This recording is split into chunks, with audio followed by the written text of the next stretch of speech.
Hey guys, I am Danny and I am Caroline's mom here on Seizing Life with Caroline. I've been wanting to sit down and do a video about our visit and results from the Developmental Pediatrics clinic for a while. So finally had some time to gather my thoughts. So I wanted to take you guys through how all of that went. What is a developmental pediatrician? Why would you need to see one?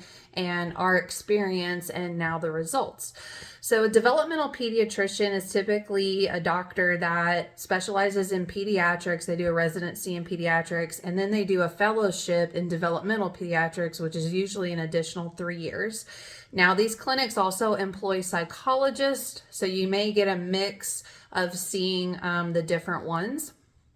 So in the greater Houston area where we live, there's only actually 2 clinics in the med center, which is the biggest med center in the world. So you can see that they're kind of few and far in between. There's one at Memorial Hermann Children's, and then there's one at Texas Children's, which is where we went. Both of them have very long wait lists. For Texas Children's, we waited a year.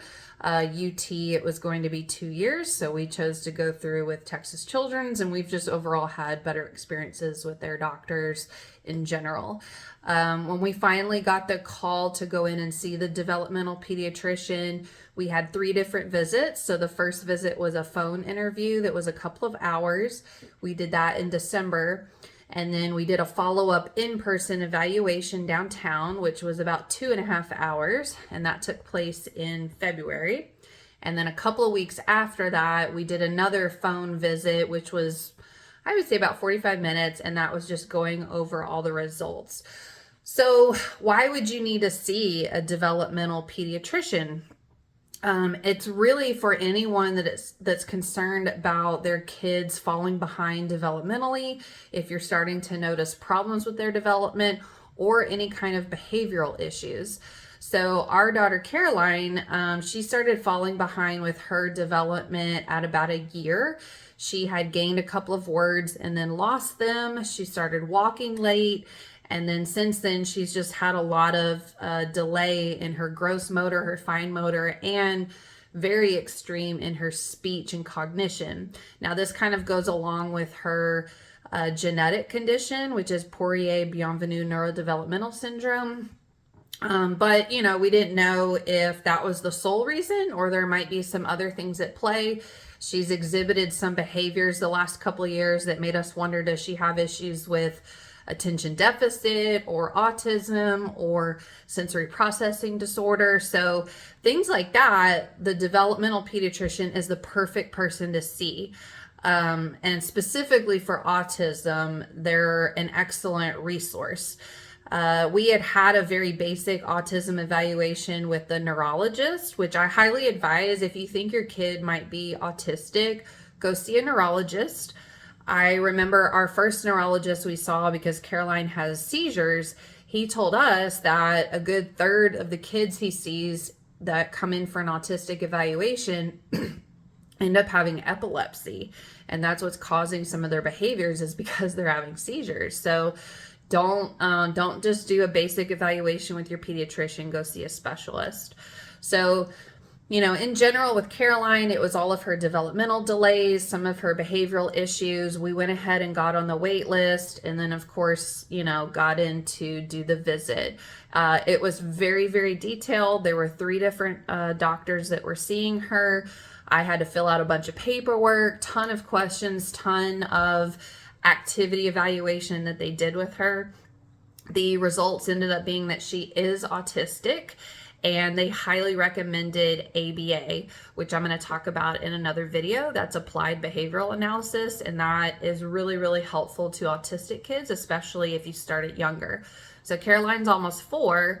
She's been going to the special ed program at the preschool, which is just a few hours in the morning, but these doctors said, hey, if you can get her into ABA now and do it like full time, kind of like a regular school day every day, that would really, really help. They work with her one-on-one, trying to mold and adapt these maladaptive behaviors into ones that we want to see from her.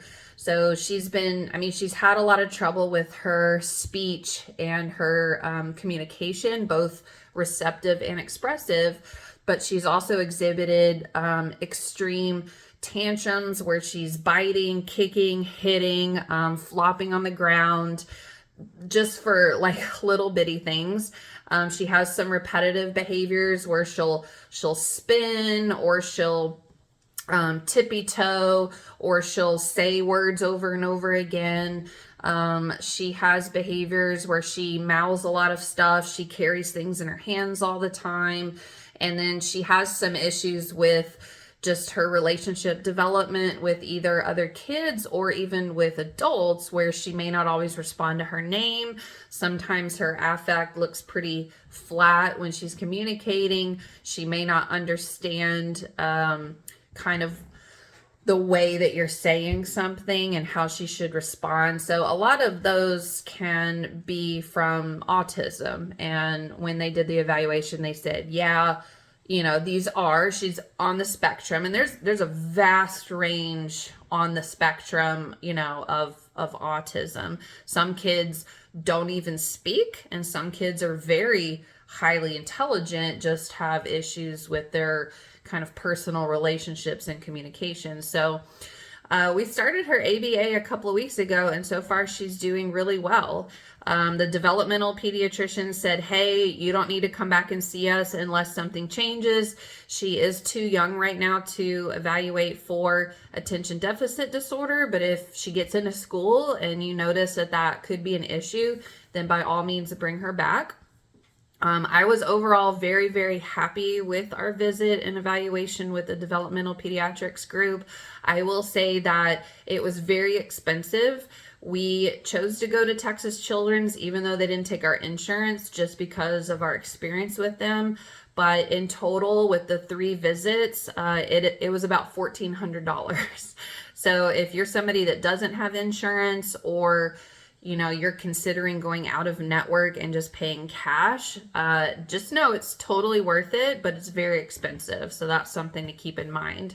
But if you're concerned about your kid's behavior or your kid's development, first and foremost, go see your pediatrician, talk it over. What you may think be abnormal may be normal for them, or vice versa. So take that as a starting point, and then start to venture out to some specialists from there.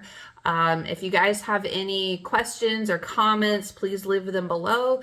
Like I said, I'll be doing another video soon about what is ABA and our experience so far with starting ABA for Caroline, and should be sharing some other updates as well soon. So thank you guys so much for tuning in, and have a great day.